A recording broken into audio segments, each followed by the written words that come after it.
వాళ్ళ వెహికల్ తీసుకోబోయేది వాళ్ళ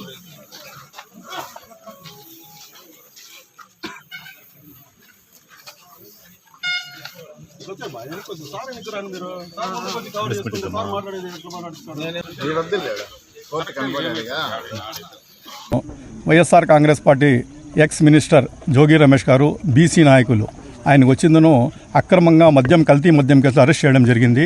దానికి అనుగుణంగా ఈరోజు నెల్లూరు జైలు నుండి తమ్మళ్లపల్లి కోర్టు కాడ ప్రజెంట్ చేయడం జరుగుతూ ఉంది. దీనికి వచ్చిందను వైఎస్ఆర్ కాంగ్రెస్ పార్టీ తరఫున మేము బీసీ సంఘాల తరఫున చాలామంది ఇక్కడ ప్రజలు వచ్చినారు. ఆయన చూసేదానికి, ఆయన కలిసేదానికి చాలామంది వచ్చినారు. దీన్ని తీవ్రంగా ఖండిస్తూ ఉన్నాం. యాక్చువల్లీ ఏ సంబంధం లేకుండా టీడీపీ ఇన్ఛార్జ్ జయచంద్రారెడ్డి దీన్ని మొత్తం ఇన్వాల్వ్ అయి ఉన్నారు. ఇక్కడ ఉండే కల్తీ మద్యం కేసు కుటీర పరిశ్రమగానే రకంగా ఒక పరిశ్రమలు ఏర్పాటు చేసేసి మొలకల్ చెరువులో ట్రైన్డ్ పర్సన్స్ను వచ్చేందుకు సౌత్ ఆఫ్రికా నుండి తీసుకుని వచ్చేసి ఇక్కడ కుటీర పరిశ్రమలు చేసి అన్ని బెల్ట్ షాపుల్లో కూడా ఇక్కడ నుండి మద్యం సప్లై చేయడం జరుగుతూ ఉంది. ఎక్కడ చూసినా ఇప్పుడు బెల్ట్ షాప్లో కానీ రెగ్యులర్ షాప్లో కూడా ప్రతి 4 బాటిల్లో కూడా ఒక బాటిల్ వచ్చే కల్తీ మద్యం దొరుకుతూ ఉంది. దీనికి ఎక్కడ కూడా ఏ రకంగా వాళ్ళు రెడీ చేస్తూ ఉండే కల్తీ మద్యం కూడా ఒరిజినల్ బాటిల్ కూడా దీని ముందు పనికి రాకుండా పోతుంది. ప్రజలు కూడా కన్ఫ్యూజ్ అయిపోల్లా, ఇది ఒరిజినల్ బట్టలా, ఇది కల్తీ మద్యమా, కల్తీ మద్యమే కరెక్ట్ అనేటప్పుడు తాగే పరిస్థితులు వచ్చినాయి.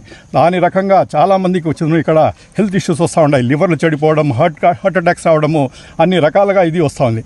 దీనికి వచ్చిందను ఏ సంబంధం లేని మన జోగి రమేష్ గారికి ఇక్కడ వచ్చిన ఏదో విషయాల్లో చంద్రబాబు నాయుడుని దూషిస్తారు, చంద్రబాబు నాయుడు క్రిటిసైజ్ చేస్తారనే ఉద్దేశంతో అనవసరంగా ఆయన మీద కేసు పెట్టేసి ఈరోజు ఆయనకు ఈ రకంగా హింసించడం జరుగుతూ ఉంది. ఇక్కడ బీసీ సంఘాల నాయకులు కూడా చాలామంది ఇక్కడికి వచ్చినారు.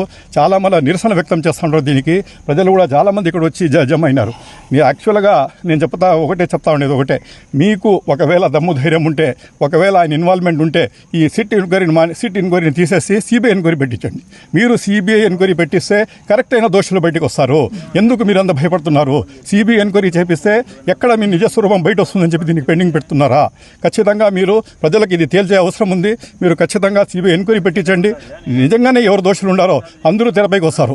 అది కాకుండా జయచంద్రారెడ్డి గారు ఇన్ని దినాలైనా ఇంతవరకు కూడా అరెస్ట్ కాకపోవడం చాలా శోచనీయం. ఆయన కానీ తెర మీదకి వస్తే ఏ పేర్లు బయటకు వస్తాయనే ఉద్దేశంతో ఇది జరుగుతూ ఉంది అని ప్రజలందరూ అనుమానపడతా ఉన్నారు. కాబట్టి ఖచ్చితంగా ప్రజల్లో ఉండే అనుమానం తీర్చే బాధ్యత మీ మీద ఉంది.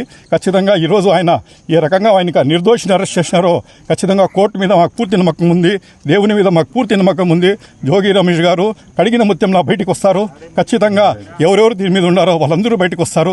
కాబట్టి మేము ఒకటే కోరుకుంటున్నాం, చంద్రబాబు నాయుడు గారు కానీ కూటమి ప్రభుత్వానికి కానీ సిబిఐ ఎంక్వైరీ పెట్టించి నిజాలు బయటకు తేల్చాలని కోరుకుంటాను.